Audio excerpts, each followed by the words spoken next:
فاعوذ باللہ من الشیطان الرجیم بسم اللہ الرحمن الرحیم۔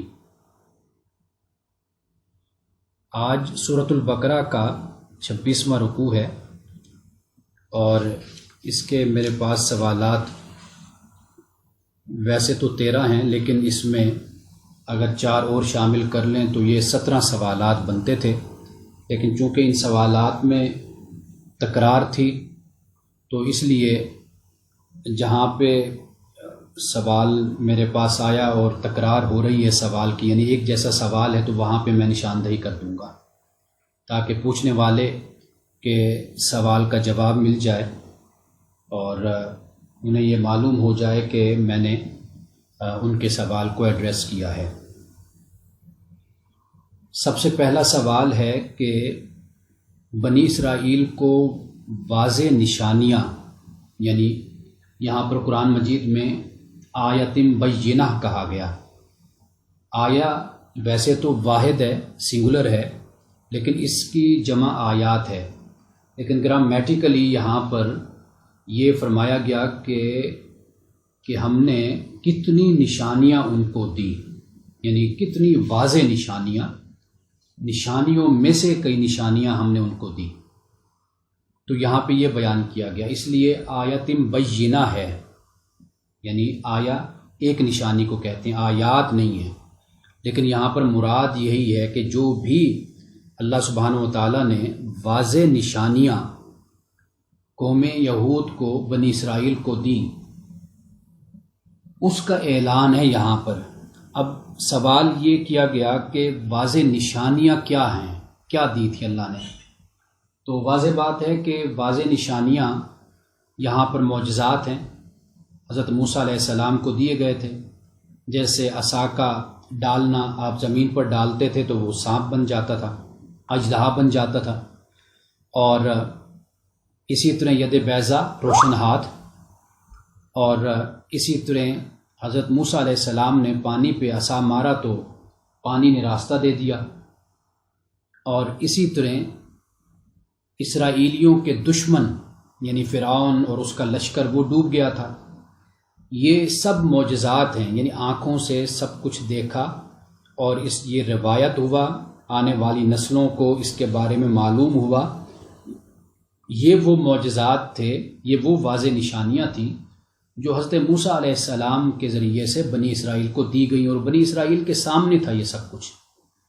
سورۃ الاعراف ہے، اس میں اللہ سبحانہ و تعالیٰ نے اس بات کو بیان کیا ہے کہ وقال موسیٰ یا فرعون انی رسول من رب العالمین، کہ حضرت موسیٰ علیہ السلام نے فرعون سے کہا کہ میں رسول ہوں رب العالمین کی طرف سے،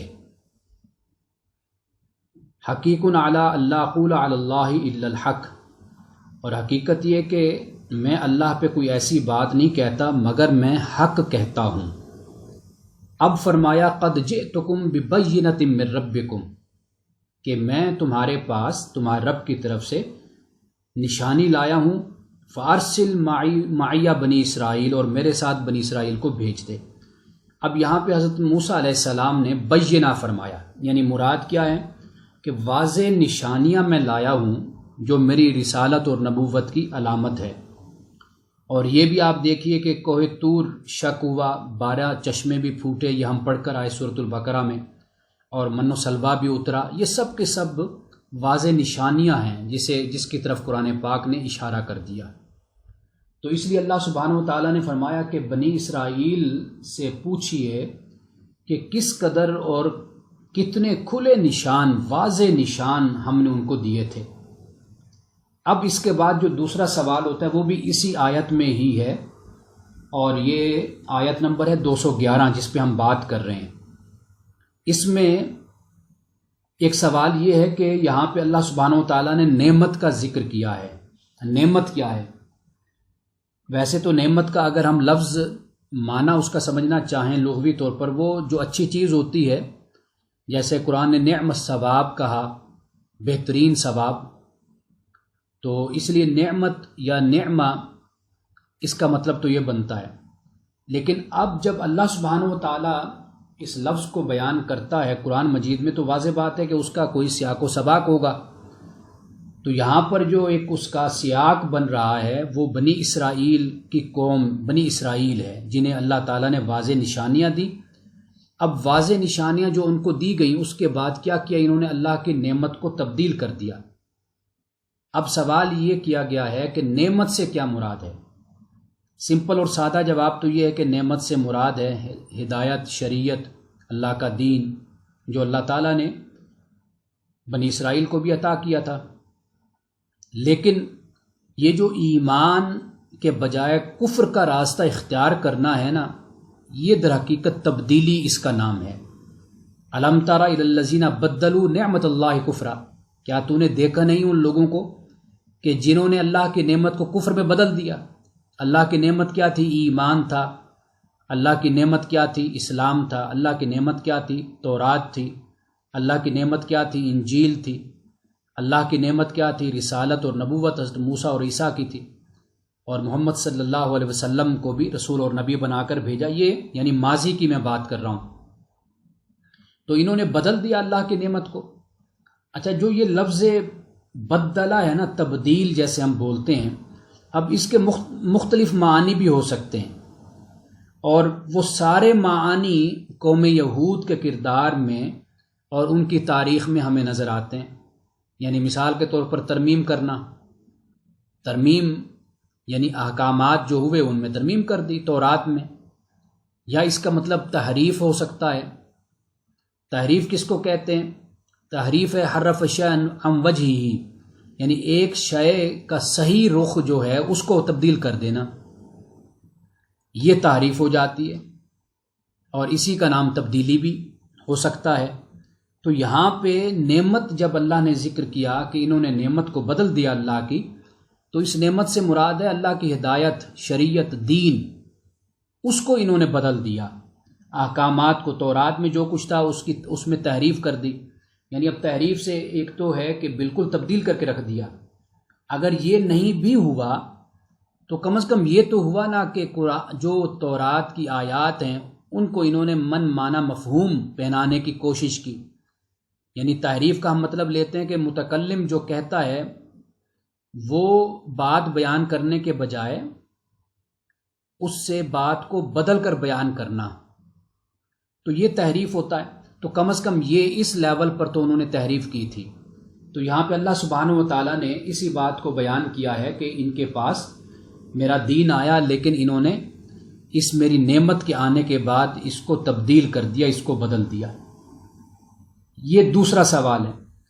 تیسرا سوال ہے کہ کیا زندگی مومن کے لیے آراستہ نہیں کی گئی؟ اب یہاں پہ جو بات بیان کی گئی ہے وہ بڑی اہم ہے۔ پہلے تو یہ سمجھ لیجئے کہ یہ جو زینہ لفظ ہے عربی زبان میں، جسے ہم تزئین کہتے ہیں، اور گھر کو ڈیکوریٹ جیسے ہم کرتے ہیں تو اس کے لیے بھی تزئین اور آرائش کا لفظ ہم بولتے ہیں۔ اصل میں تزئین ہوتی کیا ہے؟ اس کا مطلب ہوتا ہے کہ کوئی شے انسان کی آنکھوں میں اس طرح بیٹھ جاتی ہے، اس طرح پیوست ہو جاتی ہے کہ انسان ہر چیز اس کے رنگ میں دیکھتا ہے، پھر اسی کو پیمانہ بنا لیتا ہے۔ اب یہاں پہ جب اللہ تعالیٰ نے یہ فرمایا کہ مزین کر دیا گیا کفر کرنے والوں کے لیے دنیا کی زندگی کو، اس سے مراد یہ ہے کہ انہوں نے دنیا ہی کی زندگی کو پیمانہ بنا لیا تھا۔ یہاں پہ جو خوشحال ہے بس یہی خوشحالی ہے، آگے بھی اسی کے ساتھ ہی اچھا ہوگا۔ جو یہاں پر اچھی زندگی گزار رہا ہے بس وہی کامیاب اور کامران ہے۔ اس کے مقابلے میں مسلمان ہیں، صحابہ ہیں، وہ تنگ دست ہیں، پریشان ہیں، مصائب و آلام سے گزر رہے ہیں، تکالیف سے گزر رہے ہیں، کبھی ہجرت کر رہے ہیں، کبھی اپنوں کو چھوڑ رہے ہیں، کبھی کوئی مسئلہ، کبھی کوئی ان کی زندگی میں مسئلہ۔ تو لہٰذا انہوں نے کہا کہ جو کچھ ہے بس یہ دنیا کی زندگی ہے، بس یہی ان کی نظروں میں پیوست ہو کر رہ گئی، دنیا کی زندگی، اسی کو انہوں نے معیار بنا لیا۔ تو تزئین کا در حقیقت یہ مطلب ہوتا ہے، یعنی کسی چیز کو پیمانہ بنا لینا، معیار بنا لینا۔ تو یہ اللہ تعالیٰ نے، چونکہ ہم اس سے پہلے پڑھ کر آئے ہیں، ایک اللہ تعالیٰ نے سورۃ البقرہ کی آیت نمبر 200 میں ایک طبقہ وہ بتایا کہ جو بس دنیا مانگتا ہے، اس کو باقی کچھ نہیں چاہیے۔ ایک طبقہ قرآن پاک نے کہا کہ جو اللہ سے آخرت مانگتا ہے، وَمِنْهُم مَّن يَقُولُ رَبَّنَا آتِنَا فِي الدُّنْيَا حَسَنَةً وَفِي الْآخِرَةِ حَسَنَةً، یعنی دنیا میں بھی اچھا مانگتا ہے اور آخرت میں بھی اچھا مانگتا ہے۔ تو قرآن یہ کہتا ہے کہ اللہ سبحانہ وتعالیٰ فرماتا ہے کہ جو آخرت مانگتے ہیں ان کو تو میں دنیا بھی دیتا ہوں، لیکن جو دنیا صرف مانگتے ہیں بس ان کے لیے دنیا ہے۔ اب در حقیقت ان لوگوں کی یہاں پر بات کی گئی ہے کہ زُيِّنَ لِلَّذِينَ كَفَرُوا الْحَيَاةُ الدُّنْيَا، مزین کر دیا گیا ان لوگوں کے لیے جنہوں نے کفر کیا دنیا کی زندگی کو۔ اچھا، انہی الفاظ کے ساتھ سورۃ الکہف میں بھی اللہ سبحانہ وتعالیٰ نے بیان کیا ہے۔ سب سے پہلے تو اللہ تعالیٰ نے انسان کی زندگی کو، وہاں پر بھی یہی الفاظ حیات الدنیا کی بات ہے، انسان کی زندگی کو اللہ سبحانہ وتعالیٰ نے زمین سے تشبیہ دی ہے، یعنی آسمان سے بارش برستی ہے اور پھر اس کے بعد وہ زمین اپنی رویدگی دکھاتی، یعنی اپنا وہ سرسبز و شاداب ہو جاتی ہے، اس پہ رونق آ جاتی ہے اور آپ دیکھتے ہیں کہ وہ ہری بھری ہو جاتی ہے۔ پھر کیا ہوتا ہے؟ اللہ پاک کہتے ہیں اس کے بعد پھر وہ زمین خشک ہو جاتی ہے، چورا چورا ہو جاتی ہے، پھر اس کو ہوا اٹھا کر اس کو ادھر ادھر بکھیرتی پھرتی ہے زمین کو، یعنی اس کی جو مٹی ہے اور اس کی جو اس پر ایک شباب، ایک جوانی جو اس پر آئی، ایک عروج اس پر آیا، وہ ختم ہو گیا۔ تو اللہ سبحانہ وتعالیٰ نے فرمایا کہ انسان کی زندگی بھی ایسے ہی ہے، لیکن المال والبنون زینت الحیات الدنیا، کہ مال اور اولاد یہ دنیا کی زینت ہے۔ یہاں پر بھی دیکھیے زینت کا لفظ استعمال کیا، یعنی انسان انہی میں ہی کھب کے رہ جاتا ہے، انہی میں ہی پھنس کے رہ جاتا ہے، انہی کی محبت کو ہی سب کچھ بنا لیتا ہے اپنے لیے۔ تو فرمایا دنیا کی زندگی کی زینت کیا ہے؟ مال اور بنون، لیکن والباقیات الصالحات خیر عند ربک ثوابا وخیر عملا، تو فرمایا کہ جو اچھے اعمال ہیں نا یہ باقی رہنے والے ہیں اور یہ بہتر اجر بھی ہے، ثواب ہے خدا کے ہاں، اور انجام میں بھی یہ اچھا ہے۔ انجام کی بات کی ہے اللہ تعالیٰ نے، یہ بڑی خاص بات ہے، اس لیے کہ میں اس کی مثال یوں دیا کرتا ہوں کہ جیتتا ہمیشہ وہی پہلوان ہے جو آخر میں شکست دیتا ہے۔ یہ نہیں دیکھی جاتی کہ بھئی دوران کشتی یا ریسلنگ کس نے کس کو کتنا پیٹا، کتنا مارا اور کتنا اس پر ہاتھ اٹھایا یا اپنے داؤ پیچ کیے، لیکن جیت اسی کی ہوتی جو آخر میں جیتتا ہے۔ تو اللہ سبحانہ وتعالیٰ یہی فرماتا ہے کہ بہترین ثواب یہی اچھے، جب تم کام کرو گے تو بہتر اجر بھی ملے گا، وخیر عملا، اور انجام کے لحاظ سے بھی یہ بہتر ہے۔ یعنی زندگی میں دکھ درد تکلیفیں مصیبتیں آتی رہیں گی، وہ گزر جائیں گی، لیکن انجام دیکھو انجام کیا ہے۔ اگر انجام اچھا ہے تو پھر وہ جو کہتے ہیں نا ستہ خیراں، پھر سب ٹھیک ہے اگر انجام اچھا ہے۔ اگر انجام اچھا نہیں ہے لیکن آغاز بھی اچھا ہے، درمیان میں بھی اچھا ہے اور انجام ٹھیک نہیں ہے، تو اللہ تعالیٰ ایسے انجام سے محفوظ رکھے۔ تو وہاں پر بھی اللہ تعالیٰ نے دنیا کی زینت کی بات کی۔ مجھے پڑھ کر قرآن مجید کے یہ مقامات مجھے ایسا تاثر ملتا ہے کہ زینت سے مراد ایسے ہے کہ جیسے ایک ٹیپ ٹاپ جسے ہم کہہ دیتے ہیں نا، کہ ایک آپ گھر کو زینت کر دیتے ہیں، بیوٹیفائی کر دیتے ہیں، ڈیکوریٹ کر دیتے ہیں، پھر کیا ہوتا ہے 4-5 سال گزرتے ہیں، پھر اس کے بعد وہی کچھ ہو جاتا ہے گھر کا حال، پھر آپ دوبارہ اس کو زینت دیتے ہیں، پھر اس کے بعد پھر وہی حال ہو جاتا ہے۔ تو یہ تو ہے دنیاوی معاملات کا تعلق، لیکن جو روحانی اور ایمانی معاملات ہوتے ہیں وہاں پر اس طرح کی زینت نہیں ہوتی۔ وہاں پر اللہ تعالیٰ نے بتا دیا کہ اعمال صالحہ ہمیشہ رہتے ہیں، ان کا اجر بھی بہتر ہے اور ان کا انجام بھی بہتر ہے۔ یعنی یہ جو بیوٹیفیکیشن ہے یہ مستقل ہے، پرماننٹ ہے، لیکن یہ جو دنیا کی زینت وغیرہ ہے، خوبصورتی اور یہ سب کچھ، یہ ڈھل جانے والی چیزیں ہیں اور اس کو زوال ہے اور اس کو فنا ہے۔ کتنے خوبصورت لوگ دنیا میں آتے ہیں، آپ جانتے ہیں، ہم ان کی بڑی تعریفیں کرتے ہیں۔ وہ فلم کی دنیا سے بھی ہوتے ہیں، وہ لوگ شاعری، پوئٹری اور ادب کی دنیا سے بھی ان کا تعلق ہوتا ہے۔ میں بعض اوقات دیکھتا ہوں تو میری آنکھیں بھیگ جاتی ہیں، یعنی مجھے رونا آتا ہے کہ کیسے انسان زوال پذیر ہو جاتا ہے اور کیسی ایک جوانی ہوتی ہے انسان پر کہ دنیا اس کو دیکھتی ہے، اس کی خوبصورتی کو، اس کی جوانی کو، لیکن کس طرح انسان ڈھل کر فنا ہو جاتا ہے، زوال پذیر ہو جاتا ہے اور پھر اس کا کوئی نام لینے والا بھی نہیں ہوتا۔ ایک وقت ہوتا ہے طوطی دنیا میں اس کا بولتا ہے اور لوگ اس کے دیوانے ہوتے ہیں، لیکن پھر کیا صورت پیدا ہوتی ہے پھر یہ صورت پیدا ہوتی ہے کہ انسان بالکل زوال پذیر ہو کر ختم ہو جاتا ہے۔ اب یہ قرآن پاک نے یہاں پر بیان کیا۔ ایک اور مقام ہے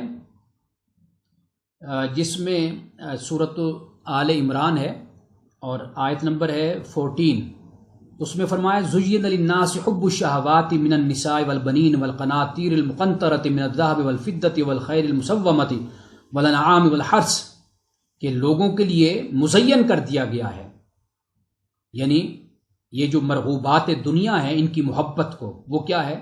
عورتیں، اولاد یعنی بیویاں، اولاد، والقناطیر المقنطرۃ من الذهب والفضۃ، سونا اور چاندی کے ڈھیر، اور گھوڑے نشان لگے ہوئے یعنی صحت مند جنگی گھوڑے جن کو ہم خود پالتے، اور آج تو گاڑیاں ہیں نا، لوگ گاڑیاں رکھتے ہیں، لیکن اس وقت امیری کی علامت یہ گھوڑے ہوا کرتے تھے، خوبصورت گھوڑے۔ آج بھی دنیا میں آپ دیکھیں کہ انسان کی آنکھیں ہٹتی نہیں ہیں جب کسی خوبصورت گھوڑے کو انسان دیکھتا ہے۔ تو والانعام جانور، والحرث اور یہ کھیتی وغیرہ، ذالک متاع الحیات الدنیا، یہ دنیا کی زندگی کا بس سامان ہے۔ متاع کا مطلب ہوتا ہے کہ جس کو آپ استعمال کر لیتے ہیں، بس وہ ختم ہو جاتا ہے۔ واللہ عندہ حسن المآب، اور جو اچھا انجام ہے نا وہ اللہ کے پاس ہے۔ یہ سورۃ آل عمران کی آیت نمبر ہے 14۔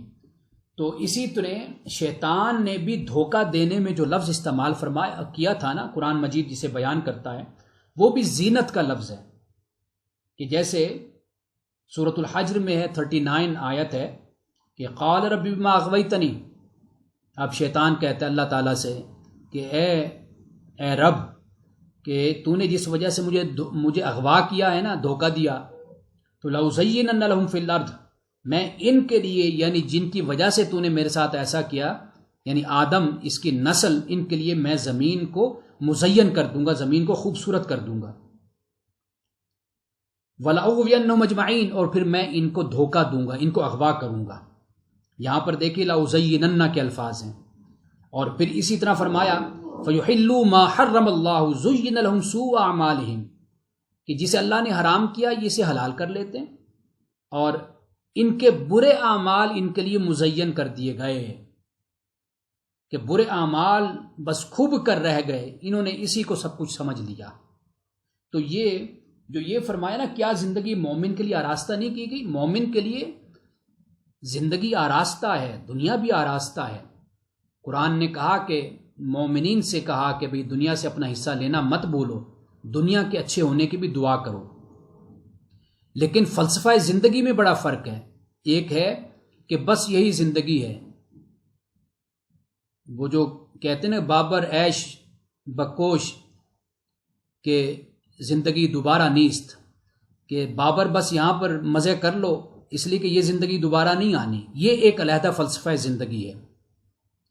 ایک فلسفہ زندگی یہ ہے کہ یہ زندگی اللہ تعالیٰ نے عارضی طور پر دی ہے، اس میں میں نے محنت کرنی ہے، اپنے خدا کو راضی کرنا ہے، فرما برداری کرنی ہے، لیکن پھر اس کے بعد ایک ہمیشہ کی زندگی آ رہی ہے، وہ در حقیقت میرا اصل ٹھکانہ ہے۔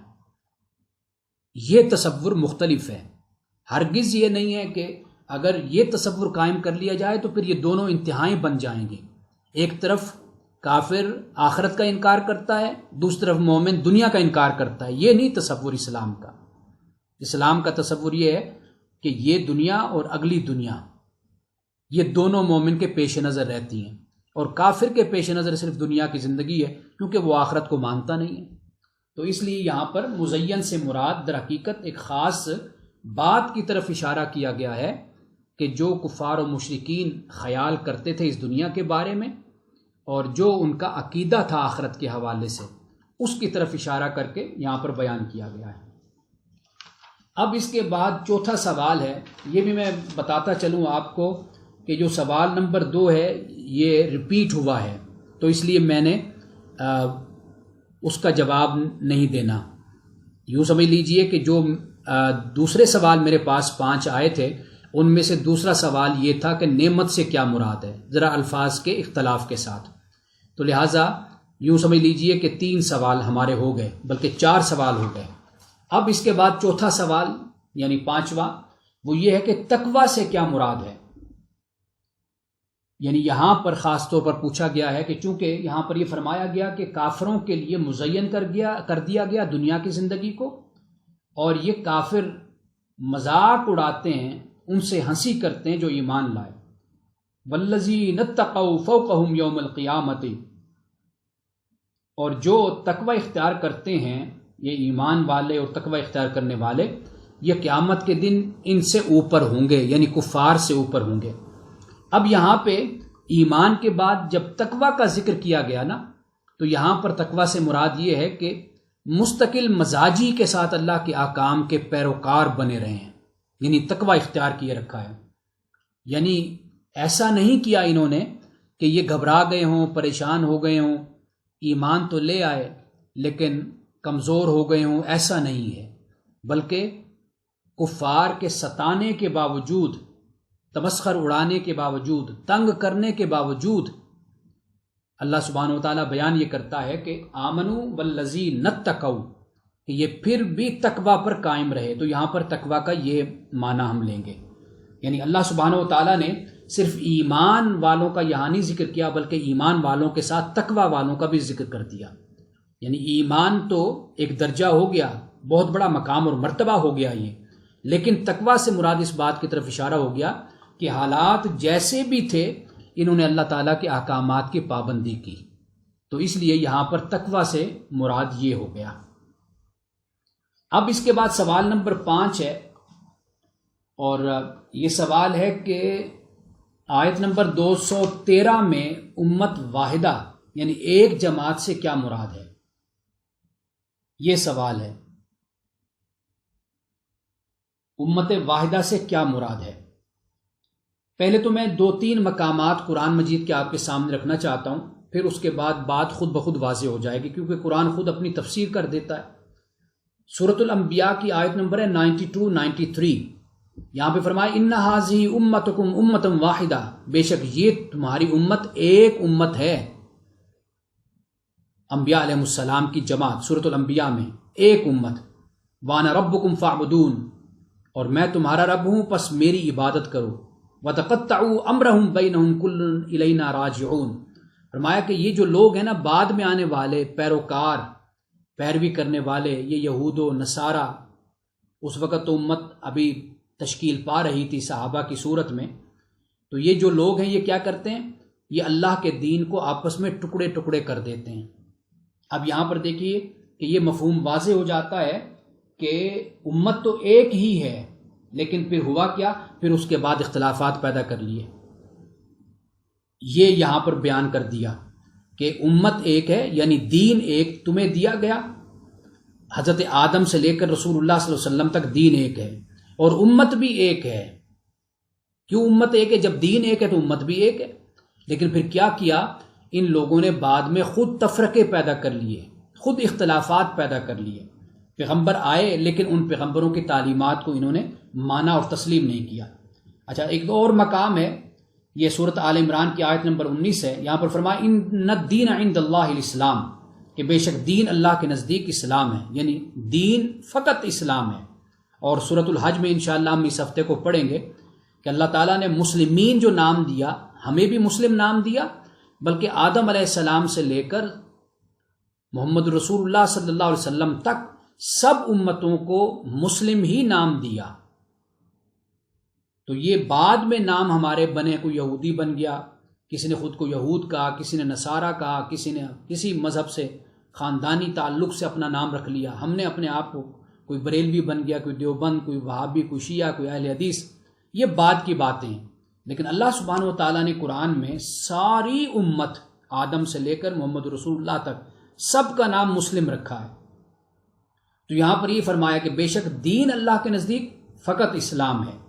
وَمَا اخْتَلَفَ الَّذِينَ أُوتُوا الْكِتَابَ إِلَّا مِن بَعْدِ مَا جَاءَهُمُ الْعِلْمُ بَغْيًا بَيْنَهُمْ، فرمایا کہ جنہیں کتاب دی گئی انہوں نے اختلاف کیا، علم کے آنے کے باوجود انہوں نے اختلاف کیا۔ کیوں اختلاف کیا؟ بغیم بینہم، آپس میں حسد کی وجہ سے، ضد کی وجہ سے، مقابلے بازی کی وجہ سے اختلاف کیا۔ علم آ گیا تھا ان کے پاس۔ ومن یکفر بآیات اللہ، اور جو اللہ کی آیات کا انکار کرتا ہے، فإن اللہ سریع الحساب، بے شک اللہ تعالیٰ جلد حساب لینے والا ہے۔ اب یہاں پہ آپ یہ دیکھ لیجئے کہ اللہ سبحانہ و تعالیٰ نے واضح طور پر اس بات کو بیان کر دیا کہ دین ایک ہے، امت ایک ہے، رسولوں کو جو دے کر دین بھیجا گیا وہ ایک ہے، لیکن بعد میں پھر ان لوگوں نے اختلاف پیدا کر لیا۔ یہ در حقیقت یہاں پر امت واحدہ سے مراد یہ ہے۔ باقی جب میں ترجمہ کروں گا تو مزید میں وہاں پر وضاحت کر دوں گا۔ اب اس سے آگے سوال اسی آیت سے ہی نکلتا ہے، جو سوال کیا گیا وہ یہ کہ اختلاف کس میں کرتے تھے یا کرتے ہیں؟ تو یہ یعنی اختلاف جو قوم یہود نے کیا، جیسے قرآن مجید یہاں پر یہ بیان کر رہا ہے کہ یحکم بین الناس فی ما اختلفوا فیہ، کہ جس میں یہ اختلاف انہوں نے کیا یا کرتے تھے ان میں فیصلہ کیا، تاکہ وہ فیصلہ کر دے لوگوں کے درمیان اس میں جس میں اختلاف کرتے ہیں۔ اب یہ اختلاف کیا ہے؟ واضح بات ہے کہ جو کتابیں ان کو دی گئی تھیں ان کتابوں میں اختلاف کیا، اللہ کی آیات اور احکامات کو بدلنے کی کوشش کی، جیسے ہم نے پہلے بات کی، اور رسول اللہ کی ذات پر اختلاف کیا، اور اسی طرح اسلام اللہ کے دین پر اختلاف کیا۔ اور جو پہلا سوال ہے نا، جو اس میں کہ بنی اسرائیل کو واضح نشانیاں کیا دی گئی تھیں، اسی سوال میں بھی اس کا جواب پوشیدہ ہے، وہ میں تفصیل کے ساتھ پہلے بیان کر چکا ہوں۔ اب اس کے بعد ہے جی سوال نمبر 7، اور یہ سوال بھی ریپیٹ ہے تو اس لیے میں اس کا علیحدہ جواب نہیں دوں گا۔ یہاں آیت 214 میں پہلے سے کون لوگ مراد ہیں؟ پہلے سے مراد انبیاء علیہ السلام، یعنی حضرت جتنے انبیاء علیہ السلام گزرے ان کے جو سچے پیروکار تھے، جو آزمائش اور امتحان سے گزرے، وہ لوگ مراد ہیں۔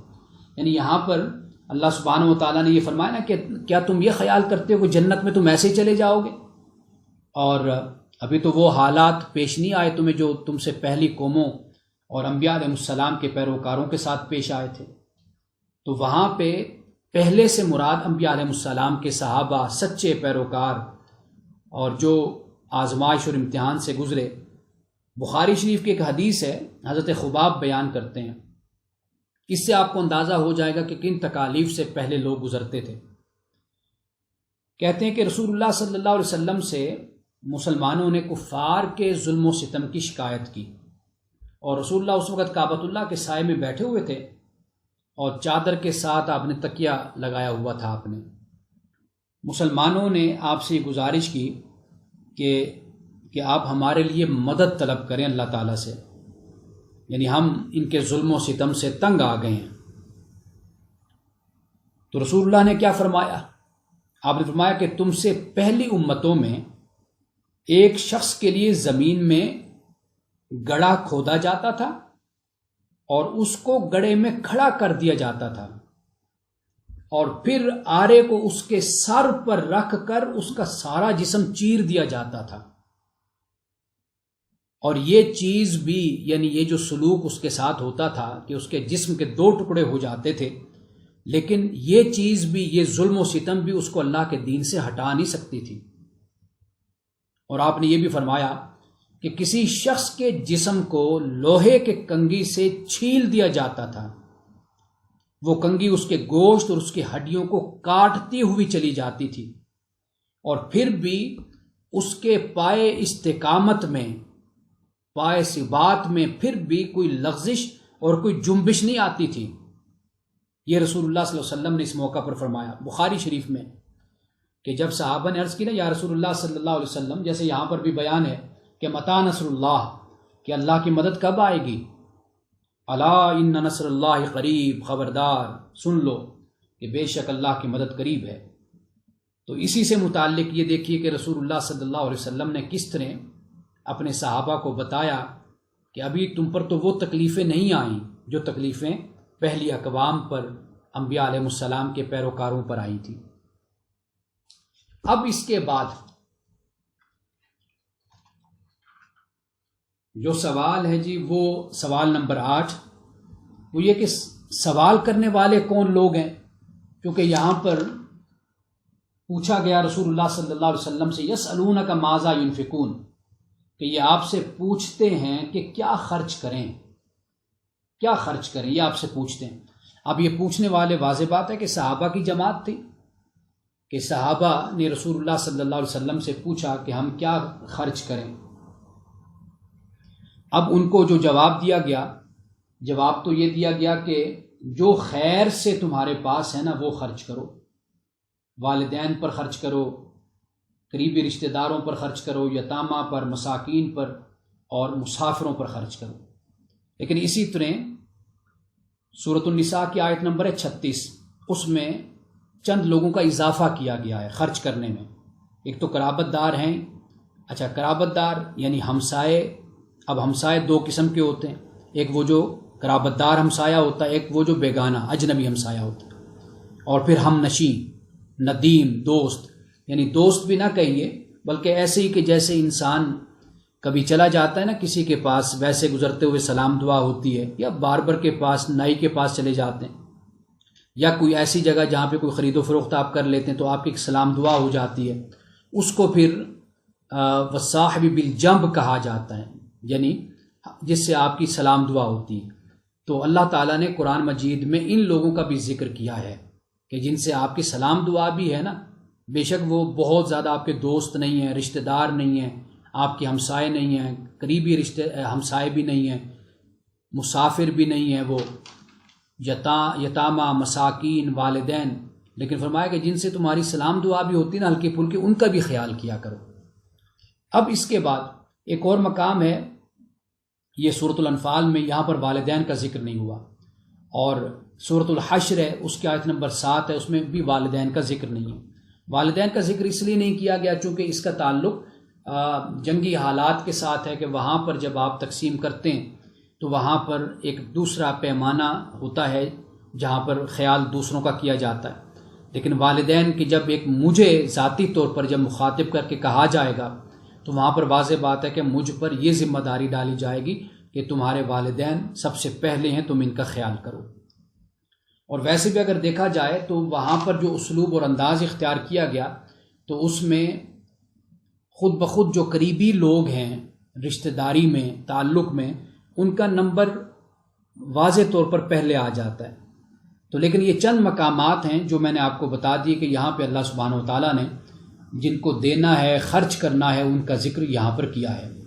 تو سوال صرف اتنا ہے کہ یہاں پر سوال کرنے والے کون لوگ ہیں؟ تو سمپل جواب یہ ہے کہ یہ صحابہ نے رسول اللہ صلی اللہ علیہ وسلم سے سوال کیا تھا، کیونکہ یہ جنگی حالات تھے اس وقت، اور ایمرجنسی طور پر صحابہ کو دعوت دی جاتی تھی کہ وہ خرچ کریں، اللہ کی راہ میں لائیں، دیں. اور جیسے حضرت ابو بکر صدیق نے اللہ کی راہ میں خرچ کیا، سیدنا فاروق اعظم نے، سیدنا عثمان غنی نے، سیدنا علی المرتضیٰ اور دیگر صحابہ نے خرچ کیا. تو یہ آیت کا تعلق ان حالات کے ساتھ بھی جڑ جاتا ہے. اب اس کے بعد سوال نمبر ہے 9، اور سوال نمبر 9 یہ ہے کہ خیر سے کیا مراد ہے؟ کیونکہ یہاں پر یہ فرمایا کہ قل ما انفقتم من خیر، خیر فرمایا. اب اس خیر سے مراد ایک تو وہ مطلب ہے جو ہم نے آیت نمبر 180 میں پڑھا تھا سورۃ البقرہ کی، کہ وہاں پر خیر سے مراد ہے مال کثیر، زیادہ مال کا ہونا. جب زیادہ مال ہو تو پھر انسان وصیت کر سکتا ہے. اگر کم مال ہے تو پھر انسان کو وصیت نہیں کرنی چاہیے، کیونکہ پھر جو اس کے رشتہ دار ہیں اور اس کے جو قریبی رشتہ دار ہیں جن کو اللہ تعالیٰ نے حصہ دار رکھا ہے کہ مرنے کے بعد ان کو ملنا ہے حصہ، تو پھر اس معاملے میں اس کو اس بات کا خیال کرنا چاہیے کہ اگر وہ تھوڑا سا مال ہے اس کو بھی وصیت کر دے گا تو پھر باقی جو ورثاء ہیں ان کے لیے پیچھے کیا بچے گا. تو اس لیے اس بات کو ہم نے وہاں پر بڑی تفصیل کے ساتھ بیان کیا تھا آیت نمبر 180 کے تحت. اچھا، خیر سے مراد یہ یاد رکھ لیجئے کہ وہ مال ہوتا ہے کہ جو اچھے طریقے سے انسان تک آتا ہے، انسان کو ملتا ہے. جیسے ہم قرآن پاک کہتا ہے نا کہ حلال اور طیب، حلال سے مراد تو ہے نا حلال، حرام نہ ہو، اور طیب سے مراد کیا ہوتا ہے کہ جو حلال طریقے سے انسان کما کر حاصل کرتا ہے نا تو اس کو طیب کہتے ہیں. مثال کے طور پر بکری ہے، اب بکری حلال تو ہے، اب ایک طریقہ یہ ہے کہ بکری کو منڈی سے خرید کر ہم لائیں، یہ طیب ہے. ایک ہے کہ چوری کر لی جائے کسی کی بکری، یہ طیب نہیں ہے. حلال تو ہے، اس میں کوئی شک نہیں ہے، بکری حلال ہے. اللہ تعالیٰ نے جن کو حرام قرار دیا وہ قرآن نے بیان کر دیا، تو بکری ہے تو حلال. لیکن جب اس کو حاصل کرنے کا ذریعہ حرام ہو جائے گا تو پھر یہ طیب نہیں رہے گا۔ تو اللہ سبحانہ و تعالیٰ نے یہاں پہ جب خیر فرمایا کہ خیر سے خرچ کرو، تو یہاں پر خیر سے مراد کیا ہے؟ اپنے حلال مال سے اور طیب مال سے خرچ کرو، یعنی ناجائز مال جو ہے اس کا تو اجر اور ثواب انسان کو نہیں ملتا، جو ظلم کے ذریعے سے اور زیادتی کے ذریعے سے کمایا جاتا ہے۔ اور ایک اور بات خیر کے حوالے سے یہ بھی یاد رکھیے کہ اصل میں خیر اخیر ہے، اور اخیر سے کیا مراد ہوتے ہیں؟ اخیر سے مراد وہ نیکی ہوتی جو اپنے کمال کو پہنچی ہوئی ہو۔ اسی طرح شر ہوتا ہے، اصل میں شر عربی زبان میں اشر ہے، یعنی بہت زیادہ جس میں شر ہونا اس کو ہم شر کہتے ہیں۔ تو عربی زبان میں اخیر کی جگہ خیر اور اشر کی جگہ شر صرف بولا جانے لگا، تو لیکن اس میں انتہا کا مطلب اور کمال کا مطلب موجود ہے۔ تو اللہ سبحانہ و تعالیٰ نے مومنوں کو اس بات کی تلقین کی ہے کہ خیر سے تم خرچ کرو، یعنی ہمیں اس بات کی تلقین کی گئی کہ اللہ کی بارگاہ میں یا اجتماعی طور پر معاشرے کے لیے خرچ کرتے ہو تو پھر ناکارہ اور بالکل ردی مال اٹھا کر نہ دیا کرو، تو پھر اچھا مال دیا کرو۔ تو واضح بات ہے کہ انسان جو دیتا ہے وہ لوٹ کر واپس بھی تو آتا ہے نا انسان کے پاس، اچھائی ہو یا برائی ہو وہ کسی نہ کسی شکل میں انسان کے پاس واپس آتی ہے۔ تو انسان اگر اپنی طرف سے اچھی چیز دے گا تو اس کو اس کا صلہ اور اس کا نتیجہ اس کو اچھا ہی ملے گا۔ یہ سوال نمبر 9 ہے۔ اب اس کے بعد ہے سوال نمبر 10، اور سوال نمبر 10 یہ ہے کہ آیت نمبر 216 میں قتال کا حکم دیا گیا اور سورۃ الحج میں اجازت دی گئی، اور سوال یہ کہ کیا ان دونوں میں فرق ہے؟ یہ بڑا اچھا سوال ہے، لیکن یہ بات یاد رکھیے کہ سورۃ الحج میں اجازت دی گئی لیکن اس سے پہلے اجازت نہیں تھی۔ مسلمان مکۃ المکرمہ میں تھے، اور یہاں پر دیکھ لیجئے کہ اللہ تعالیٰ نے مکۃ المکرمہ میں مسلمانوں سے کہا کہ بھئی مقابلہ کرنا ہے، بس صبر سے، استقامت سے، اور مسلمانوں نے مقابلہ کیا۔ اجازت مانگی جاتی تھی، صحابہ کہتے تھے لڑنے کی اجازت، لیکن نہیں دی گئی، لیکن مدینہ میں اجازت دی گئی۔ اب وہ جو اجازت نہیں دی گئی تھی اس کی اجازت سورۃ الحج میں بیان کر دی گئی، لیکن پھر اس کے بعد جب صورتحال بنی ایسی کہ جیسے بیان کیا گیا سورۃ البقرہ میں، پہلے ہم پڑھ کر آئے کہ جب تم سے یہ مقابلہ کرتے ہیں، تم سے لڑتے ہیں، تو پھر تم نے ان سے لڑنا ہے۔ اور مسلمان اس حوالے سے ہچکچاہٹ کا شکار تھے کہ ایک تو حرمت والے مہینے، اوپر سے پھر حرم کے ایریا میں اور اس کے احاطہ میں ہم لڑیں، یہ کیسے ہوگا؟ پھر یہ تو گناہ نہ ہو جائے۔ تو مسلمانوں کو بتایا گیا کہ یہ قصاص ہے، بدلہ ہے، اگر تم ان کا مقابلہ کرو گے اور ان کے حملے کے مقابلے میں حملہ کرو گے اور اپنا دفاع کرو گے، ان کو جواب دو گے، تو یہ قصاص ہوگا، یہ تمہاری طرف سے زیادتی نہیں ہوگی۔ تو اس لیے اللہ سبحانہ و تعالیٰ نے وہاں پر اذن للذین جو فرمایا کہ اجازت دی گئی، تو اس اجازت سے مراد یہ چیز ہے کہ چونکہ پہلے مسلمانوں کو اجازت نہیں دی گئی تھی، روکا گیا تھا، اور یہ بھی حکمت کے تحت تھا، اس لیے کہ مکۃ المکرمہ میں وہیں پر اور تو کوئی آپشن مسلمانوں کے پاس نہیں تھی۔ اگر انہوں نے وہیں پر ہی رہنا اور وہیں پر ہی جنگ چھڑ جاتی تو واضح بات ہے کہ اس وقت مسلمان انفرادی طور پر، یعنی افرادی قوت میں بھی کم تھے اور مالی قوت میں بھی کم تھے، کمزور تھے۔ تو وہاں پر مسلمانوں کو صبر کی تلقین کی گئی، اور اس صبر میں مسلمانوں کی تعداد بھی بڑھتی چلی گئی، طاقت مسلمانوں کی بڑھتی چلی گئی۔ پھر اللہ تعالیٰ نے ایک راستہ نکالا ہجرت کا مدینہ المنورہ میں، وہاں پہنچ کر پھر مسلمانوں نے سانس لی اور پھر اپنی قوت کو مجتمع کیا، اور پھر وہاں کے قبائل کے ساتھ تعلقات قائم کیے، ان کے ساتھ معاہدے کیے رسول اللہ صلی اللہ علیہ وسلم نے میثاق مدینہ کے مطابق، اور پھر اس کے بعد فراست کے ساتھ، بصیرت کے ساتھ، اور پھر جنگی حکمت عملی کے ساتھ پھر آپ آگے چلے۔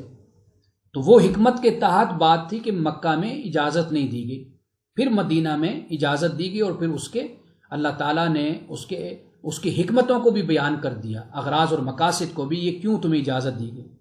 اور پھر اس کے بعد مسلمانوں پر یہ فرمایا گیا کہ کتب علیکم القتال، تم پر قتال کو لازم کیا گیا۔ وہ لازم کیوں کیا گیا؟ اس لیے کہ رسول اللہ صلی اللہ علیہ وسلم کی اتھارٹی موجود تھی، اور جب ایسی صورت پیدا ہوئی کہ بدر سے وہ تیاری کر کے مکہ سے بدر آ رہے ہیں، یا غزوہ احد میں وہ انتقام لینے کے لیے غزوہ بدر کا آ رہے ہیں، اور پھر غزوہ احزاب ہے، غزوہ خندق جس کو کہا جاتا ہے، اور پھر وہاں پر رسول اللہ صلی اللہ علیہ وسلم نے تقریباً کوئی 9 میل کی وہ خندق کھودی گئی، وہاں پر ان کا راستہ بند کیا گیا، اور وہ جتنا وقت تھا وہ ایک مسلمان اندیشوں میں رہے، پریشانی میں رہے کہ ابھی ان کی طرف سے حملہ ہوا، ابھی کوئی صورتحال بگڑی، اور اسی میں آپ جانتے ہیں کہ میں بیان کر چکا کہ رمضان کا بھی عرصہ اسی میں گزرا، تکلیف میں گزرا۔ تو یہ جو ماحول تھا تو اس میں پھر اللہ پاک نے فرمایا کہ تم پر قتال کو لازم کیا گیا، تم پر فرض کیا گیا۔ اور یہاں پر یہ دیکھ لیجئے کہ یہاں پر لفظ قتال ہے، قتال، اور قتال میں نے آپ کو پہلے بتایا کہ یہ صرف اور صرف جنگ کے لیے خاص ہے۔ قتال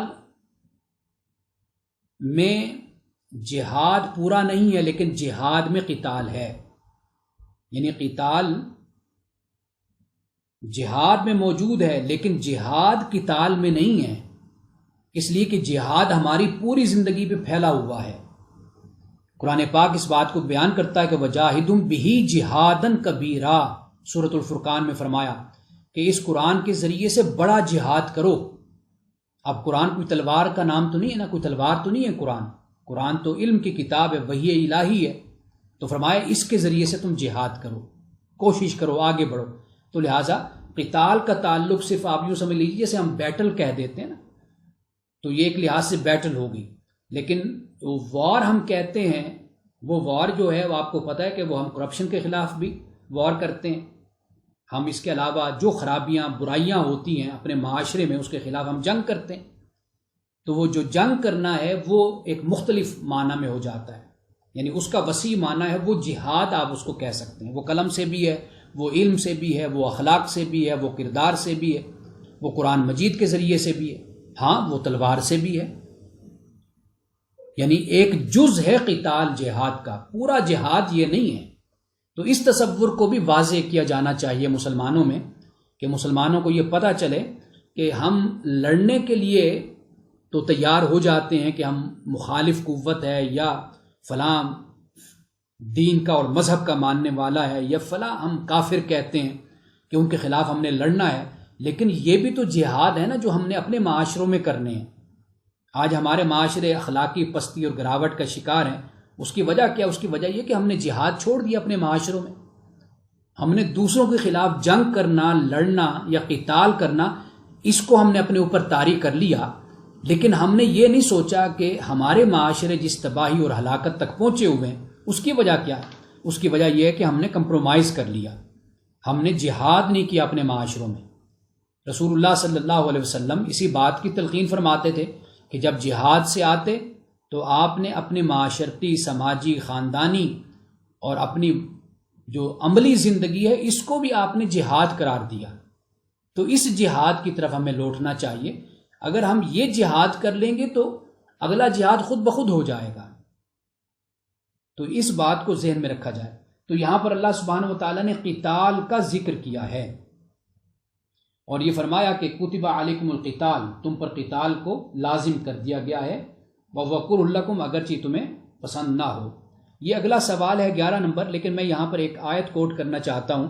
یہ منافقین کی حالت اور کیفیت کو سورۃ النساء کی آیت نمبر 77 میں بیان کیا گیا ہے کہ وہاں پر الم تر الی الذین قیل لهم کفوا ایدیکم واقیموا الصلاۃ وآتوا الزکاۃ، اللہ تعالیٰ کہتا ہے کیا نہیں دیکھا ان لوگوں کو جنہیں کہا گیا کہ اپنے ہاتھوں کو روکے رکھو، نماز قائم کرو، زکوٰۃ دو۔ اب یہ منافقین تھے، اللہ کی طرف سے ابھی قتال کا حکم نہیں اترا تھا، اللہ نے کہا نماز پڑھو اور زکوٰۃ دو۔ یعنی اب آپ یہ دیکھیے کہ اسلام کا جو قتال کا تصور ہے جنگ کا، وہ بھی واضح ہو جاتا ہے۔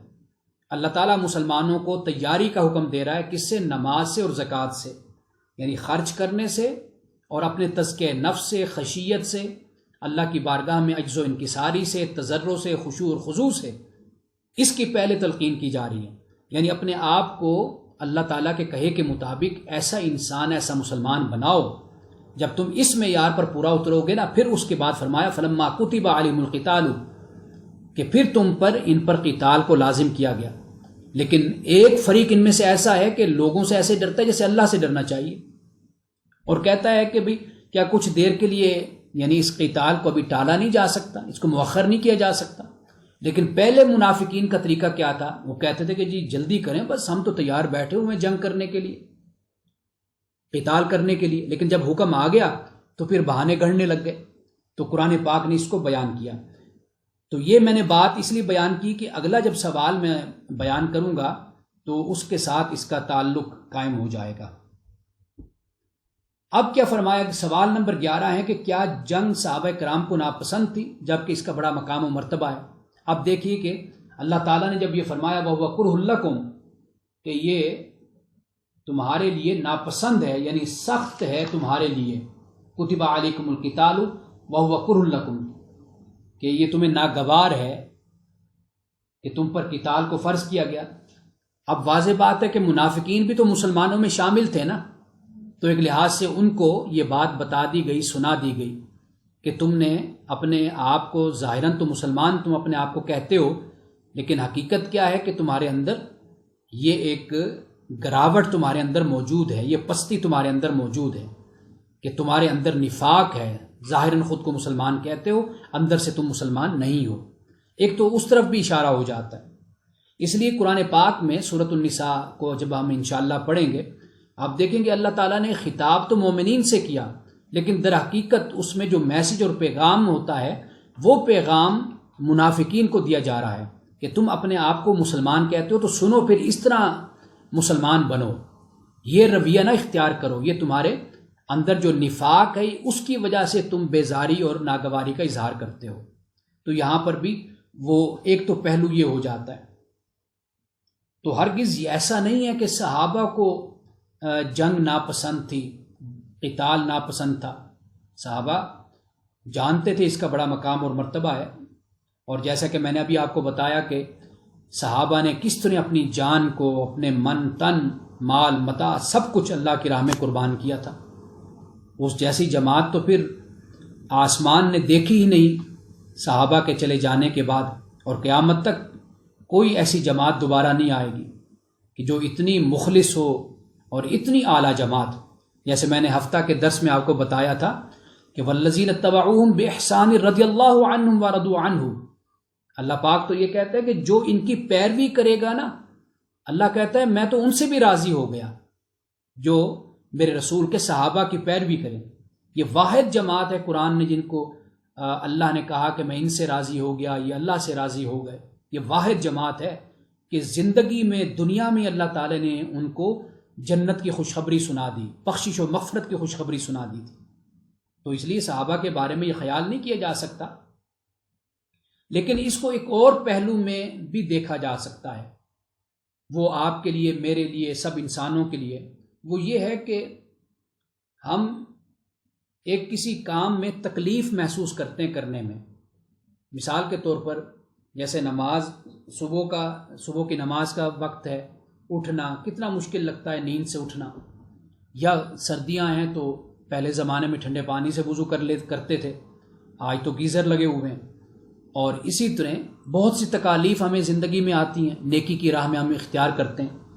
تو یہاں پر جب اللہ تعالیٰ نے یہ فرمایا نا کتب علیکم القتال وہو کرہ لکم، کہ یہ تمہیں ناپسند ہے، تو ناپسند در حقیقت اسی بات کی طرف اشارہ ہے کہ کسی بھی نیکی کے کام میں کئی دفعہ ایسے ہوتا ہے کہ انسان کو تکلیف اٹھانی پڑتی ہے، اگرچہ وہ تکلیف ناپسند ہوتی ہے، لیکن اللہ پاک نے یہ بیان کر دیا کہ اس میں تمہارے لیے بہتری ہوتی ہے۔ اب مثال کے طور پر دیکھیے سورۃ النساء کی ایک آیت ہے، آیت نمبر ہے 19، اس میں فرمایا فَإِن كَرِهْتُمُوهُنَّ، عورت مرد کے تعلق کے حوالے سے، فَإِن كَرِهْتُمُوهُنَّ کہ اگر تم انہیں ناپسند بھی کرتے ہو تو فَعَسَىٰ أَن تَكْرَهُوا شَيْئًا وَيَجْعَلُ اللَّهُ فِيهِ خَيْرًا كَثِيرًا، کہ ممکن ہے کہ تم کسی چیز کو ناپسند کرو اور اس میں اللہ تعالیٰ نے خیر رکھی ہو۔ اب یہاں پر دیکھیے کہ اللہ تعالیٰ نے اس بات کو بیان کیا کہ انسان کا جو تصور ہوتا ہے نا نفع اور نقصان کا، خیر اور شر کا، وہ تو بڑا محدود ہوتا ہے۔ انسان عجول بھی ہے، قرآن پاک نے بیان کیا، ظلوم بھی ہے، جہول بھی ہے، اور قتور بھی ہے، قتورا قرآن پاک نے یہ بھی بیان کیا، یعنی انسان تنگ دل بھی ہے، جلد باز بھی ہے، ظالم بھی ہے، اور جذباتی بھی ہے۔ اب جب ہم اس بنیاد پر کھڑے ہو کر اپنے نفع و نقصان اور خیر و شر کا فیصلہ کریں گے تو ممکن ہے کہ جسے ہم خیر سمجھ رہے ہوں وہ شر ہو ہمارے لیے، ممکن ہے جسے ہم شر سمجھ رہے ہوں وہ ہمارے لیے خیر ہو۔ اور اسی طرح جس چیز کو ہم اپنے لیے آج نفع خیال کر رہے ہیں، کتنے لوگ ہیں کہ جو فراڈ کرتے ہیں، کرپشن کرتے ہیں، وہ اپنے لیے یہی خیال کر رہے ہوتے ہیں کہ ہمارے لیے بڑا فائدہ مند ہے یہ چیز، لیکن حقیقت یہ ہے کہ یہ نقصان کی بات ہوتی ہے۔ تو اس لیے اللہ سبحانہ و تعالیٰ نے انسان کو دین عطا کیا، اور دین میں مکمل رہنمائی اللہ تعالیٰ نے رکھ دی، اور ایسا نہیں ہے کہ انسان بالکل ہی محروم ہے اس کے احساس سے، نفع نقصان کے یا خیر و شر کے۔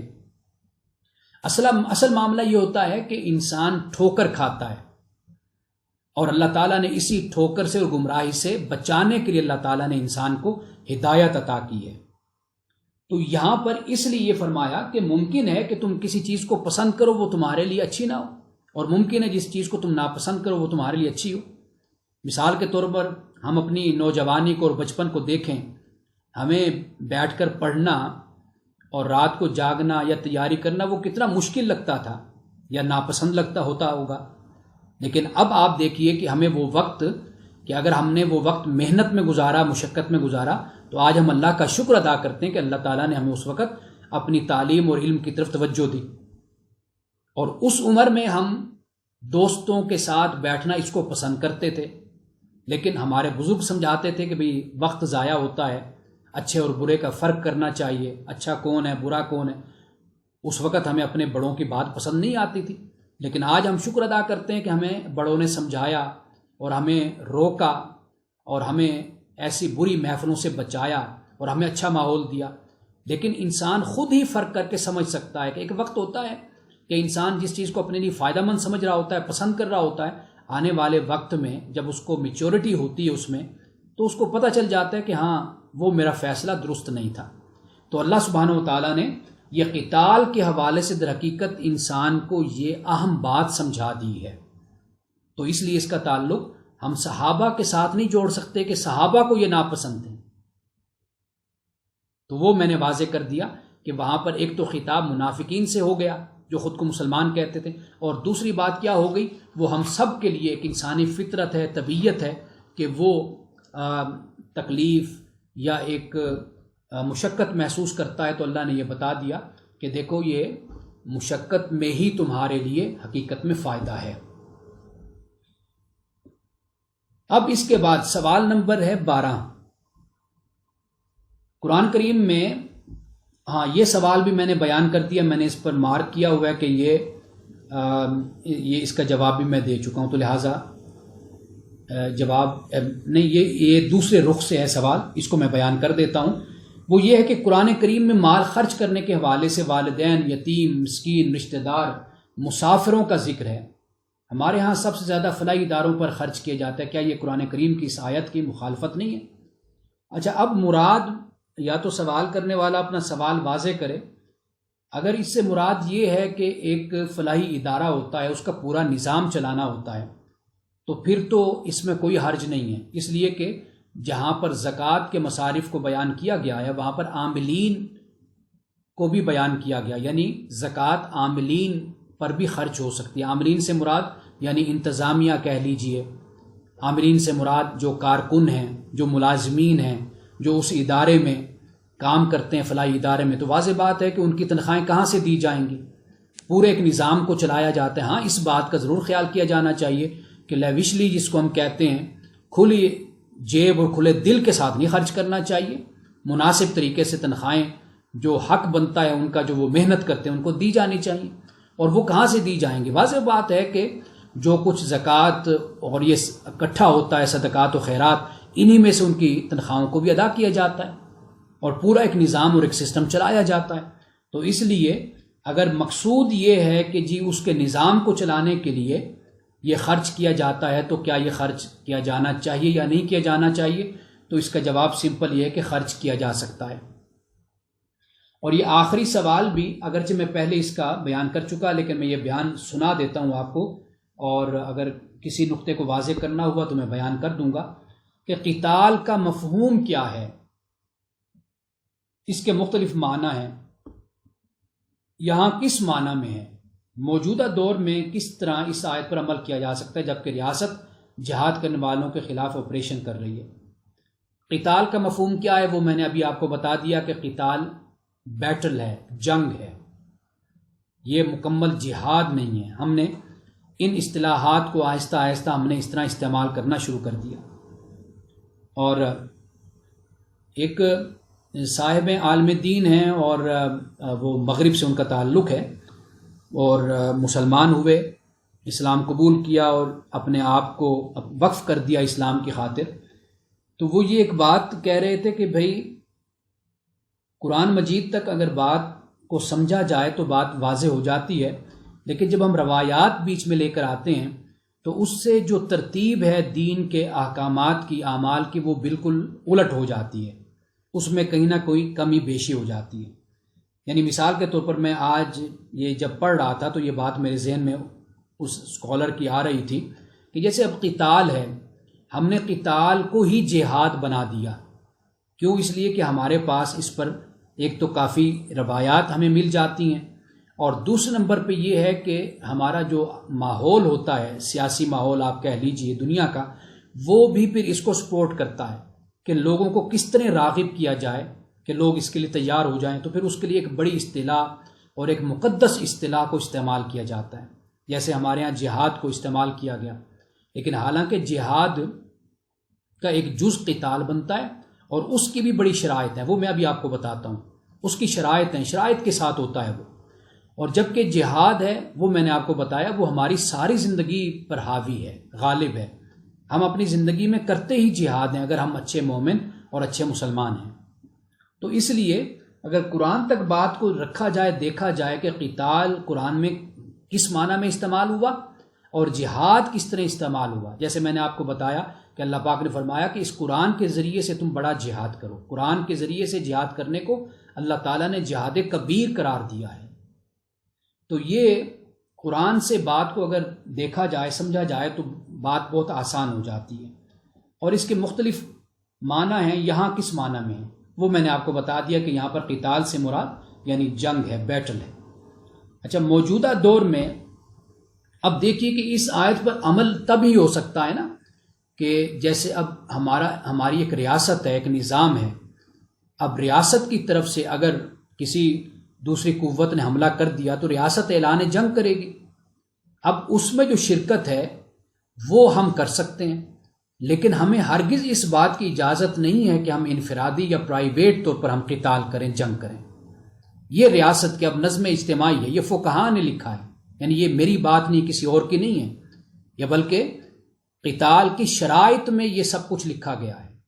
اچھا، پھر ایک اور بات بڑی اہم ہے، وہ یہ کہ جہاد ایسا نہیں ہے کہ آپ ہر جگہ جہاد فی سبیل اللہ قرار دے سکیں۔ جہاد فی سبیل اللہ صرف اور صرف اللہ کی راہ میں ہے، وہ کسی قوم کے مقاصد نہیں ہے، وہ کسی ٹکڑے کے لیے لڑنا نہیں ہے، کسی زمین کے حصے کے لیے لڑنا نہیں ہے، اور کسی اپنے ذاتی سیاسی جماعتی گروہی مقاصد کے لیے لڑنا جہاد نہیں ہے۔ جہاد صرف اور صرف وہ ہے جو اللہ کے لیے ہوتا ہے، جو صحابہ نے کیا، جو رسول اللہ صلی اللہ علیہ وسلم نے کیا، وہ در حقیقت جہاد ہے۔ باقی واضح بات ہے کہ اگر ایک ملک پر حملہ کوئی قوت کرتی ہے تو اس کا جواب دینا یہ لازم اور ضروری ہے ریاست کی طرف سے۔ ایک تو ریاست خود فوجی انتظام رکھتی ہے، سرحدوں پر فوج موجود ہوتی ہے، آرمی موجود ہوتی ہے، پورا انتظام، اور ان کا بجٹ ہوتا ہے جو ان پر خرچ کیا جاتا ہے۔ ایک تو یہ صورت ہے۔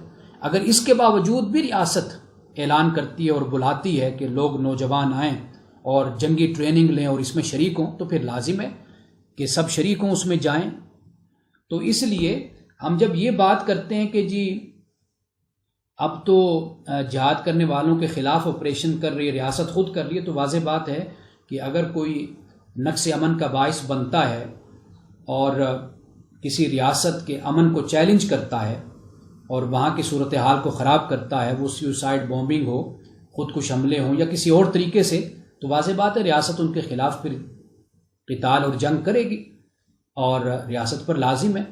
رسول اللہ صلی اللہ علیہ وسلم مدینہ کی ریاست کے سربراہ تھے، اور آپ ہی کے حکم سے صحابہ لڑا کرتے تھے۔